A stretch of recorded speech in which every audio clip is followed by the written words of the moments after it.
자, 할렐루야. 오늘 목요일 두 번째 시간입니다. 그치?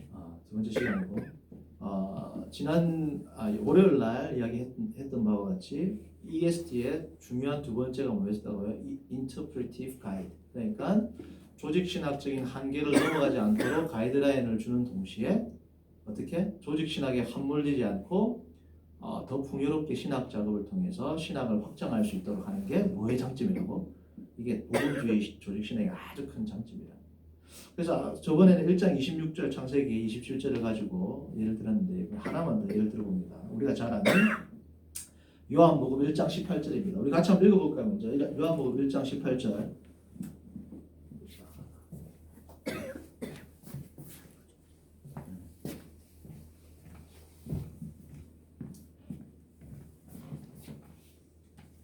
자, 요한복음 1장 18절입니다. 자, 읽어볼게요. 본래 하나님을 본 사람이 없을 때 아버지 품속에 있는 자 뭡니까? 독생하신 하나님이 나타나신느니라. 그리고 14절 보면 말씀이 육신이 되어 우리 가운데 거하시며 우리가 그의 영광을 보니 아버지의 뭐예요? 독생자의 영광이요 은혜와 진리가 충만하다. 자, 그럼 독생자가 뭐냐? 성도님들, 이게 헬라어로 모노게네스거든요. 모노게네스. 그럼 전통적인 의견, 전통적으로는 어떻게 이걸 두 가지의 단어가 조합된 걸로 봤냐면 모노가 뭐예요? 하나거든요. 1이거든요. 그러니까 우리가 모노도 있고 스테레오 있고 있잖아요. 그죠? 모노가 1입니다. 그리고 게네스는 어디서 나왔다고 봤냐면 전통적으로는 게나오가 뭐냐면 낳다, beget, 출생하다 이 뜻이에요. 그러니까 유일하게 출생한 아들, 모노게네스 남성이니까 유일하게 출생한 아들이니까 뭐예요? 독생자. 그래서 이 단어는 모노게네스라는 이 단어의 뜻은 유일하게 하나뿐이 없는 아들, 우리로 말하면 독생자죠. 라는 뜻이다. 라고 수백 년을 쭉 지나갔단 말이에요. 성도님 이해됩니까? 그러니까 이 구절을 읽을 때마다 모노게네스라는 단어가 나올 때는 독생자로 번역을 했습니다. 그리고 지금도 뭐 그렇게 한다라고 해서 뭐 신학적으로 큰 오류가 있는 건 아니죠. 그죠? 독생자로 번역할 수 있다. 그런데 헬라가 쭉 발전하면서 어원학, 에티몰로지라는 게 있어. 어원학이 발전하면서 보니까 이거는 모노 플러스 게나오로 보는 것보다는 모노 플러스 게노스로 보는 게 맞다는 게노스. 그럼 게노스는 뭐냐? 영어로 말하면 kind, class.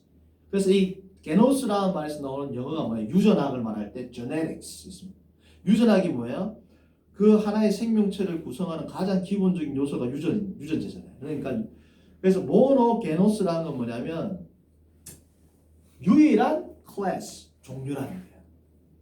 하나님의 그러니까 유일한 종류, 유일한 one of kind, 아주 유니크한 존재라는 뜻이에요. 그러니까 삼위일체 하나님이 있는데 성부 하나님도 유니크하고 성령 하나님도 유니크한데 이 성자 예수님도 뭐예요? 아주 유니크한 존재라는 거예요. 그러니까 모노게노스가 뜻하는 강조하는 바는 뭐냐면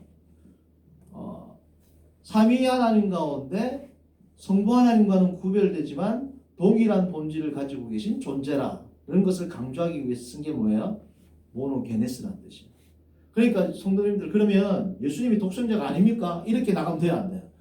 이번 뜻이기 때문에 요한복음에서는 독생자에 대한 사상이 1장에서 찾아볼 수 없다. 이렇게 어떻게 조직신학의 범주를 넘어가면 됩니까? 안 됩니까? 안 된단 말이에요. 그러나 분명히 이 단어에서 또 뜻하고자 하는 풍요로운 하나님의 뜻과 계시가 있을까요? 없을까요? 있단 말이죠. 그러면 하나뿐인 독특한 유일하신 존재라는 뜻이 이게 모노게네스이기 때문에 그러니까 독생자로 번역하는 것보다는 번역하는 단어 찾는 게 되게 어렵겠죠. 어쨌든 그래서 하나님과 구별되지만 하나님과 동일한 존재입니다. 라는 뜻입니다. 더 정확하게 말해서. 그래서 여러분들 1장 18절을 보면 좀 어렵지만 여러분들 헬라어로 보면 이게 어떻게 되냐면 자 이렇게 됩니다. 성도님들. 자 보세요. 아무도 하나님을 떼오스 이 목적어거든요. 아무도 하나님을 현재 완료 본 적이 없습니다. 본 사람이 없습니다. 퍼포테 한 번도 여태껏 한 번도 여태껏 항상 이거 사실 항상이거든요. 어쨌든 번역하면 항상 여태껏 하나님을 본 사람은 한 명도 없습니다. 이게 이제 콜론입니다. 콜론 혹은 세미콜론 중간에 찍힌 게. 그런데 쉽게 뭐 그런데라고 번역해도 되겠죠. 뭐 접속사는 없지만 이 콜론 찍었으니까. 모노게네스 뭐 어떻게 나와요? 데우스는 이 데우스는 뭐냐면 하나님이란 뜻이야. 그러니까 성도님들 보세요. 그러면 모노게네스 데우스를 독생자로 번역하면 어떻게 돼요? 독생자 하나님 말이 돼요, 안 돼요? 신학적으로.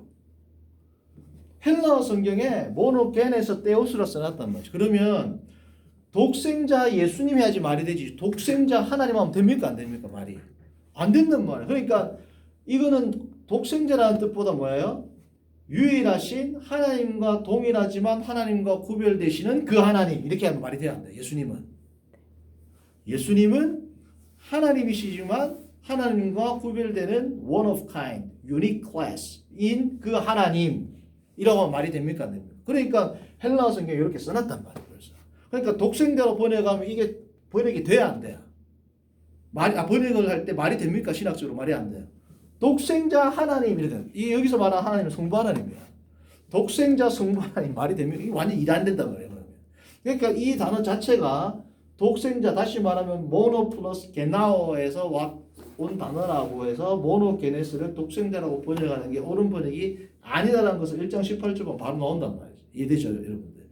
그래서 사본학을 보면 조금 깊이 들어가는데 성도님들 이 사본학을 보면 어떻게 나오냐면 모노게네스 데우스 이러면 이상하니까 사본군 중에서 어떤 사람들은 어떻게 이걸 교정을 했냐면 사본을 보면 이렇게 이제 성경 사본을 교정을 하거든요. 성도님들 이거는 다음에 할게요. 이거 어려워서 안 되겠다. 성도님들 그지? 요거는 성도님들 제가 준비를 했는데 다음에 이거는 헬라어도 좀 하고 사본 비평을 하고 해야 되기 때문에 이거를 제가 하고 싶어서 준비를 해왔지만 어쨌든 그렇습니다. 그래서 넘어갈게요. 이것도 넘어갑니다. 자, 그래서 성도님들 그 아까 말했던 조직 신학을 할 때 정점 두 가지 그리고 그 이유 두 가지가 나왔어요. 첫 번째가 뭐였습니까? Comprehensive Scriptural Vantage Point. 그러니까 전체적인 성경적 조망을 주는 것이 뭐예요? EST다. 두 번째는 뭐였습니까? Interpretive Guide. 뭐예요? 성경을 해석하는데 안전한 교리의 토대를 틀을 경계를 넘어가지 않은 가이드라인을 주는 동시에 뭐예요? 또 조직신학에 함몰돼 가지고 신학적인 창조적 작업이라든지 확장성을 얽매이는 것이 아니고 가이드라인을 주는 동시에 신학적인 확장성도 줄 수 있는 것이 아주 큰 장점이 되는 게 뭐라는 거예요? 우리가 지금 하고 있는 EST 복음주의적 조직신학이라는 거예요. 그죠? 자, 그리고 그게 이제 이렇게 두 가지까지가 되겠죠. 그렇게 했던. 세 번째는 뭐냐? EST의 장점은 뭐냐면 이유 혹은 장점이 되겠죠. EST의 장점은 뭐냐면 religious pluralism. 뭐예요? 뭐 지금은 사실은 religious를 안 붙여도 됩니다. pluralism의 세상이죠. 포스트 모더니즘은 뭐야? 다원주의잖아. 다원주의. 성도님들 religious pluralism을 우리가 제일 피부에 와닿는 사건을 예를 들어본다면 이런 겁니다. 성도님들 우리가 한 30년 전만 해도 뭐 아니면 뭐 한 20년, 30년 전에 지하철에서 전도하는 사람들이 옛날에 많았습니다. 옛날에 지하철에 전도하면 3, 40년대에 막 예수, 천당, 불신, 지옥 이러면 어떻게 해요? 막 사람들 중에서 뭐야? 사람들 중에서 뭐야? 막 멱살 잡고 뭐 불신, 지옥이라고 말을 해 하면서 막 전도하는 사람들하고 싸우고 막 멱살 잡고 하는 사람들이 많았단 말이죠. 요즘에 성도님들 예수 천당 불신 지옥이라고 뭐 전도도 많이 하진 않지만 예를 들어서 그런 전도를 한다 한들 지하철이라든지 공공장소에서 그러한 모습을 성도님들 본 적이 요즘에 있습니까? 옛날에는 많았어요. 없단 말이죠. 왜?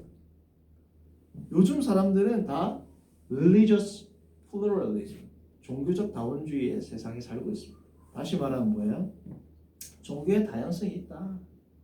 저 사람도 네가 난 그렇게 생각해라. 난 이렇게 생각할게. 라는 시대에 살고 있다는 거예요. 그러니까 어떻게 보면 양반 같은데 어때요? 옛날에는 A 아니면 B인데, 그러니까 A라고 생각한 사람은 나중에 B라고 생각하는 사람에게 설득당해서 넘어오면 B가 되는 겁니다. 근데 지금은 너는 너대로 진리를 믿어라, 나는 나대로 진리를 믿을게 하는 종교적 다원주의이기 때문에 양반 같지만 전도하기가 더 힘들단 말이에요. 이게. 그러니까 진리의 다양성을 인정해 놓기 때문에 너도 진리고, 예수 그리스도를 믿는 게 네가 생각할 때는 진리고 내가 생각할 때는 없는 게 진리다 라고 생각하는 이러한 다원주의적인 사회에 살고 있으니까 어떻게 돼요? 성도들도 그들의 신앙이 어떻게 됩니까? 옛날처럼 A, B 딱 떨어지는 게 아니고 사람들과 함께 쭉 스며들어가지고 물에 물 탄 듯 어떻게? 술에 술 탄 듯 이런 그러한 신앙을 하게 되는 그런 문화적, 종교적 토양 속에서 우리가 뭐야? 살고 있다. 그런데 이 복음주의적 신학은 어떤 장점이 있느냐? 이 플루럴리즘이 크게 말하면 이제 두 개로 뭐 분류할 수 있는데, 전자는 뭐냐면 종교의 다양성을 인정하고 종교의 다양성을 우리가 이제 그것을 추구해야 된다라고 인정하는 게 디스크립티브고, 프리스크립티브 하면 벌써 강제적이잖아요. 규정적이잖아요. 그러니까 이건 뭐냐면 종교적인 다양성을 인정하지 않는 것은 폭력적이고 억압적인 종교다 라고 규정을 딱 하는 겁니다. 그러한 사회적인 분위기가 있단 말이에요. 그러니까 기독교가 배타적이라고 이야기하고, 기독교는 타 종교의 진리에 대한 그러한 가치 판단에 대해서 전혀 존중하지 않는 배타적 종교다라고 사람들이 생각을 합니까? 안 합니까? 한단 말이죠. 일반 사람들은 그렇게 한단 말이죠. 그러니까 prescriptive pluralism의 세상에 살고 있는 성도들은 어떻게 생각해요? 그 문화의 영향을 받으니까 기독교 너무 배타적으로 되면 안 되겠네. 우리도 세상 사람들하고 소위 말하는 이게 point of contact, 이제 변증하게 나오는데 코넬리우스 반티를 이야기했는데, point of contact을 만들어 가지고 우리가 그들의 다양성을 인정하면서 우리가 하나님 진리를 말해야 되겠네. 말은 좋은데 어떻게 돼요? 다양성, 진리에 대한 다양성, 진리를 추구하는 구도자에 대한 삶을 열어놓고 진리로 갈 수 있는 다양한 길을 열어놓는 순간 어떻게 돼요? 기독교의 진리에 대한 예수 그리스도가 말했던 내가 길이요 진리요 생명이라는 이 교리는 무너집니다. 그러한 세상 가운데 우리가 살고 있고 성도들도 넘어가고 있단 말이죠. 그러니까 복음주의적 조직신학 EST, Evangelical Systematic Theology가 중요한 이유는 뭐예요? 우리는 이것을 믿는다는 걸 빡 박는 겁니다. 너희들이 아무리 다원주의를 이야기해도 우리가 믿는 바는 이것입니다. 그리고 우리는 이러한 이유로 이것을 믿습니다. 를 표명하고 주장하고 정립하는 조직신학이 뭐라는 겁니까? EST라. 자, 마지막으로 네 번째 장점은 뭐냐면 4H. H가 뭐예요? 4개 나오죠. 그러니까 4H 하면 외우기 쉽습니다. Head, Heart, Hands, Habitat. H입니다. 첫 번째 뭐예요? EST의 강점은 뭐냐면 감정적으로만 우리가 하나님을 아는 게 아니고 지적인 우리가 정말 고민하면서 성경과 역사와 철학의 방법을 동원해서 모든 것들을 우리가 할 수 있는 것을 동원해서 지성적으로 하나님을 연구하고 이해하고 해. 그리고 그죠?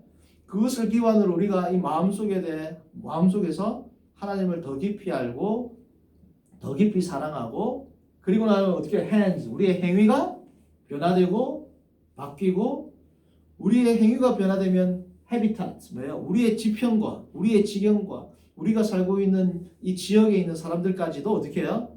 그들에게도 영향을 미치고 변화를 주고 그들의 삶도 하나님께로 돌아오게끔 하는 그러한 작업을 하는 많은 조직신학적인 체계가 있고 조직신학의 방법론이 있는데, 그 중에서 가장 탁월한 것이 뭐라는 겁니까? EST란 EST의 장점이 1번, 2번, 3번, 4번이 되겠습니다. 자, 그래서 여기까지가 원래 첫 주에 이걸 하려고 그랬는데 좀 많아져가지고, 자, 그래서 이번에는 뭐냐, 여기서 끝낼까 아니면 조금 더 할까? 사모님 어떻게 할까요? 자, 네? 조금 더 여기서 끝내. 네, 여기서 끝내고 다음 주 월요일은 제가 이제 예고를 합니다. 원래 신학의 분류를 4개로 했죠. 제가 3주차 때 했을 겁니다. 3주 전에 뭐예요? 성경신학, 그리고 뭐예요? 역사신학, 조직신학, 실천신학. 근데 요즘 신학교에서는 이제 엄청 이게 세분화돼가지고 9개로 세분화돼요.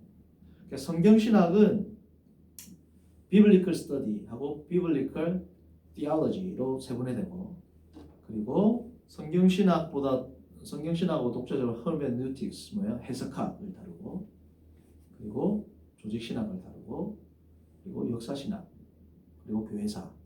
다음 주에는 이제 역사신학, 교회사의 차이도 좀 더 분명하게 이야기하고, 그리고 이제 뭐 윤리학, 변증학 다 따로 다르거든요. 신학 분과에서 윤리학을 조직신학과 분리해서 따로 다루는 게 아니고 조직신학과 연계 속에서 다룹니다. 어쨌든 그걸 다음에 알아볼 건데, 그리고 선교학, 전도학, 그죠? 그리고 뭐예요? practical ministry 뭐예요? 실천신학. 이렇게 이제 9개를 다루는데, 지난번에는 4개의 신학이 있습니다라고 그냥 이렇게 횡적으로 파편적으로 이런 신학에 대한 정보를 알려줬다면, 다음 주는 뭐예요? 다른 신학 분과와 EST가 어떠한 관련성을 맺고 있는지, 어떠한 관련성 가운데 조직신학이 체계화되고 어떠한 관련성 가운데 조직신학이 다른 신학에 또 영향을 미치고 하는지, 이 연관성을 알아보는 통해서 이 공부가 왜 중요하냐면, 성도님들이 나중에 신학을 할 때에도 어떠한 토대 위에서 신학을 구축해 나가야 되는지가 딱 나옵니다. 어떠한 토대에서 내가 예를 들어서 이런 거예요. 내가 하나님의 의에 대해서 알고 싶다. 어떤 토대에서 이거를 쭉 구축해 나가가지고 내가 실천적인 영역에서까지 이르게 되는지를 신학 작업을 할 때 그 토대로부터 적용에 이르기까지의 그 단계를 설명해 주는 시간이 다음 주 시간이 될 겁니다. 네, 오늘은 여기까지 하고, 성도님들 오늘은 조금 어려우실 수 있는데, 제가 아쉬운 게 뭐냐면, 사실은 제가 아까 요한복음 1장 18절을 사본 비평에 대한 그거를 이야기를 사실은 참 해주고 싶었어요. 어떤 사본, 알렉산드리아 사본, 바티칸 사본, 파피루스에는 이런 특징이 있는데, 이게 최종 본문으로 설정되는 이유가 있습니다. 그렇게 해가지고 이해가 되면 1장 18절이라든지 1장 14절이라든지 아니면 독생자에 대한 이해가 더 정확하게 들어올 수 있는데, 지금 성도님들이 헬라에 대해서 모르니까 사본 비평에 대해서 이야기를 해도 뜬구름 잡는 것 같아서 제가 준비는 했지만 그거를 전달하지 못한 게 좀 큰 아쉬움으로 남습니다. 어쨌든 나중에 먼 훗날 우리가 또 헬라어도 하게 되면 그때는 본문 비평, 사본 비평, 그리고 뭐 그런 것들도 같이 공부를 해보도록 하겠습니다. 네, 오늘은 여기까지 하겠습니다. 감사합니다.